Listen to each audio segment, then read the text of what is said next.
Mga kahuan, sa paglipas ng Bagyong Kabayan, isang bagong hamon ang nag-aabang sa atin ngayong Disyembre 2023, ang Bagyong Liwayway.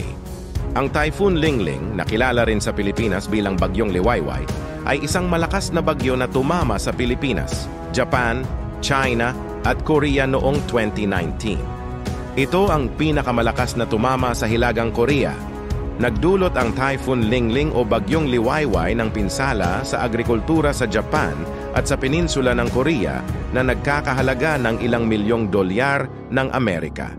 Sa kabuuan, nagdulot ang Typhoon Lingling o Bagyong Liwayway ng $300 million na pinsala at kumitil ng 8 buhay.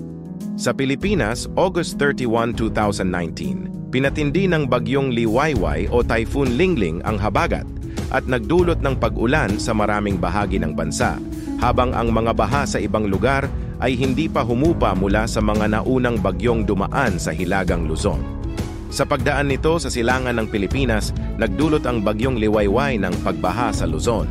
Ang pinsala sa agrikultura sa Pampanga ay umabot sa 5.65 million pesos.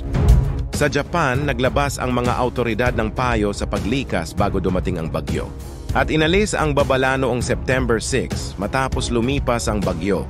Iniwan ni Bagyong Liwayway o Typhoon Lingling ang mahigit sa 20,000 kabahayan na walang kuryente sa prefektura ng Okinawa. Sa Miyakojima, Okinawa, 80% ng mga tahanan ay naapektuhan ng blackout. Ang pagkalugi sa ekonomiya sa prefektura ng Okinawa ay umabot sa 533 million Japanese yen. Sa pagtama ng Bagyong Liwayway o Typhoon Lingling sa Timog Korea, 3 tao ang namatay at 10 iba pa ang nasugatan. Ang mga bugso ng hangin ay umabot sa 196 kilometers per hour sa Hyuksando. Ang pinsala sa buong bansa ay tinatayang nasa 159 billion won. Sa Hilagang Korea, 5 tao ang namatay at 3 ang nasugatan. Nasira ng bagyo ang 475 na bahay at gusali, pati na rin ang 114,000 hectares ng sakahan. Ang mga matataas na opisyal ay walang magawa laban sa bagyo at walang kamalayan sa tindi nito. Sa isang press conference, sinabi ni Kim Jong-un, ang pinuno ng Hilagang Korea, na hindi siya nasiyahan sa mga paghahandang ginawa bago dumating ang bagyo. Sa China, dumaan din ang Bagyong Lingling sa Hilagang Silangang China. Naapektuhan ang 455,000 katao at ayon sa Ministry of Emergency Management, mahigit sa 2,800 katao sa mga lalawigan ng Jilin, Heilongjiang at Zhejiang ang napilitang lumikas.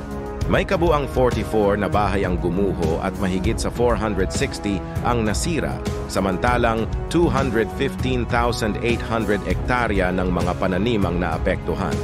Ang kabuuang pinsala sa China ay tinatayang nasa 930 million Chinese yuan. Ang Ministry of Emergency Management ay nagpadala ng mga work team sa Liaoning, Jilin at Heilongjiang upang tumulong sa pagbibigay ng lunas sa mga sakuna. Pagkatapos, ang extratropical na labi ng Bagyong Lingling ay nagdulot pa ito ng pagbaha sa Russian Far East, kung saan ang pinsala sa Jewish Autonomous Oblast ay umabot sa $30.4 million.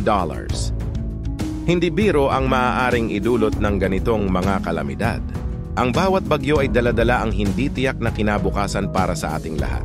Kaya naman, habang papalapit ang Bagyong Liwayway ngayong December 2023, mahalaga ang maging handa.